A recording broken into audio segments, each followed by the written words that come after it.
जगतसिंहपुर जिला तीर्तोल ब्लॉक अंतर्गत बड़शाल कालीनाग ग्राम प्राय 600 वर्ष तले जन्मग्रहण करते शारला दास। तांको पौत्रिक नाम थिला सिद्धेश्वर परिड़ा। तेबे भद्रल भारती मां शारला कृपा लाभ करी से सिद्धेश्वर परिड़ारू शूद्रमुनि आदिकवि शारला दास भावे परिचय पाइथिले। ओडिया भाषा साहित्यर अन्यतम रचयिता तथा ओडिया भाषा रे महाभारत रचना करितिबा आदिकवि शारला दास को नहीं विभिन्न समय रे भिन्न भिन्न मत प्रकाश पाउतिबा प्रतिवाद रे एवं शारला दास को स्मृति को उज्जीवित करी रखिबा उद्देश्य रे जगतसिंहपुर शारला मंदिर मुख्य पूजक रंजन कुमार पंडा एवं पंडा सेवायत माने उद्यम आरंभ करिसेंती। ଏହି ଅବସରରେ ଶାରଳା ମନ୍ଦିର ବଡ଼ ପଣ୍ଡା ରଞ୍ଜନ ପଣ୍ଡା ଗ୍ରନ୍ଥ ପ୍ରମାଣ ଆଧାରରେ ତଥ୍ୟ ରଖିଛନ୍ତି। ଆଦିକବି ଶାରଳା ଦାସ ଶାରଳା ପୀଠ ଝଙ୍କଡ଼ ନିକଟସ୍ଥ ବଡ଼ଶାଳ କାଳୀନାଗ ଗାଁରେ ଜନ୍ମଗ୍ରହଣ କରିଥିଲେ। କୌଣସି ପାଠ ନ ପଢ଼ିଥିବା ସିଦ୍ଧେଶ୍ୱର ପରିଡ଼ା ନାମକ ବ୍ୟକ୍ତି ଚାଷ କରି ପେଟ ପୋଷୁଥିବା ବେଳେ ବାଗ୍ଦେବୀ ମା ଶାରଳାଙ୍କ ଆଶୀର୍ବାଦ ଏବଂ ସ୍ୱପ୍ନାଦେଶ ଫଳରେ ସେ ଓଡ଼ିଆ ଭାଷାରେ ବିଭିନ୍ନ ଗ୍ରନ୍ଥ ପୁରାଣ ତଥା ମହାଭାରତ ରଚନା କରି ସିଦ୍ଧେଶ୍ୱର ପରିଡ଼ାରୁ ଶାରଳା ଦାସରେ ପରିଣତ ହୋଇଥିଲେ।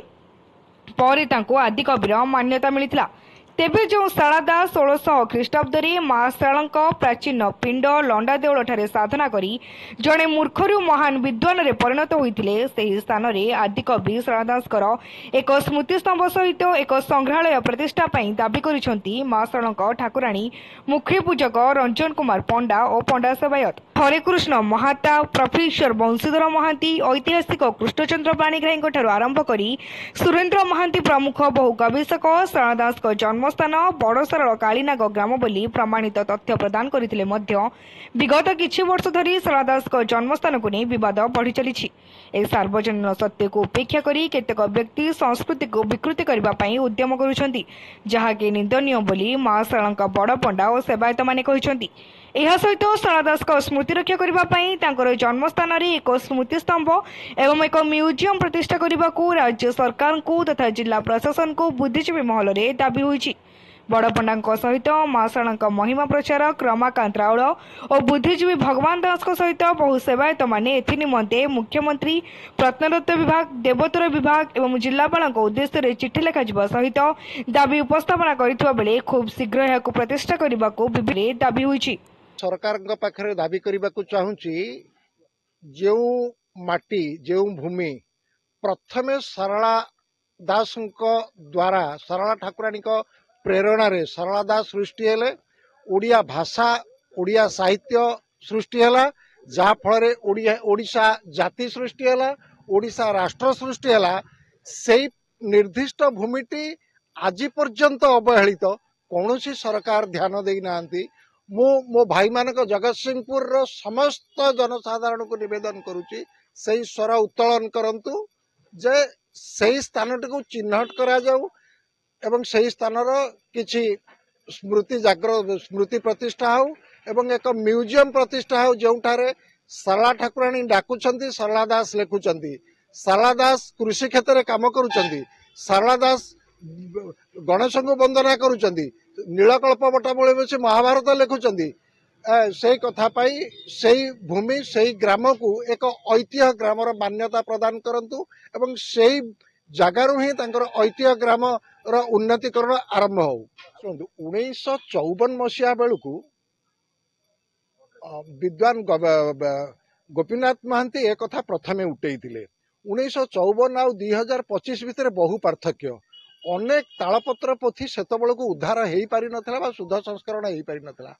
ଆଜି ଭିତରେ ଅନେକ ତାଳପତ୍ର, ଆପଣଙ୍କର ଅଚ୍ୟୁତାନନ୍ଦଙ୍କର ବର୍ଣ୍ଣଚରିତ ଗୀତା ଯଦି ପଢ଼ିବେ, ଆଉ କେହି କହିବେ ନାହିଁ ଯେ ଶାରଳା ଦାସଙ୍କ ଗାଁ ଝଙ୍କଡ଼ ନୁହଁ। ବୃଦ୍ଧଗଙ୍ଗା ଚନ୍ଦ୍ରଭାଗା ଝଙ୍କଡ଼ରେ ଅଛି, ଶାରଳା ଦାସଙ୍କ ନାତି ଝଙ୍କଡ଼ରେ ଅଛନ୍ତି ଏବଂ ତେଣୁ ଝଙ୍କଡ଼ରେ ଶାରଳା ଦାସଙ୍କୁ ବାଦ ଦିଆଯାଇ ଏହା ଏକ ହାସ୍ୟାସ୍ପଦ କଥା, ଏହାକୁ ଆମେ ଆଉ ଗୁରୁତ୍ୱ ଦେବା ଉଚିତ ନୁହଁ।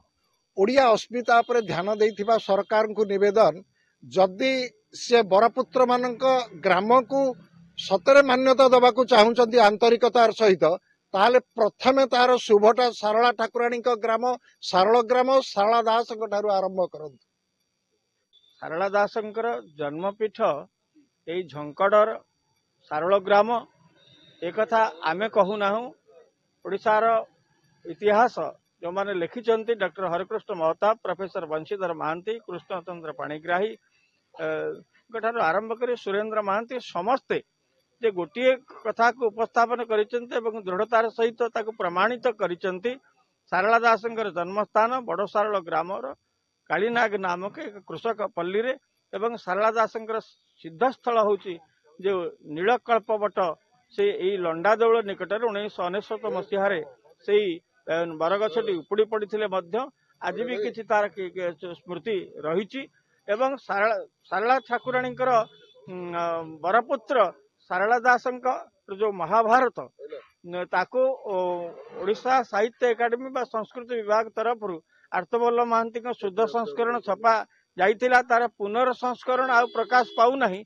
ओडिशार समस्त सारस्वत साधक माने से उत्कंठा आग्रह आवेगर सहित अपेक्षा रही आम राज्य सरकार निकट दाबी करने को चाहू शुद्ध संस्करण पुनर्संस्करण प्रकाश पाऊ एवं ता सहित सारल ग्राम को स्वतंत्र मान्यता दि जाए जहाँ पूर्वर मंदिर मुख्य पूजक श्रीयुक्त रंजन पंडा कहते जे एटी गोटे स्वतंत्र म्यूजियम करा जाऊ कारण ये समस्त ऐतिह्य यह एक ऐतिह्य ग्रामर मध्य घोषणा करने सरकार यत्नवान हुंतु।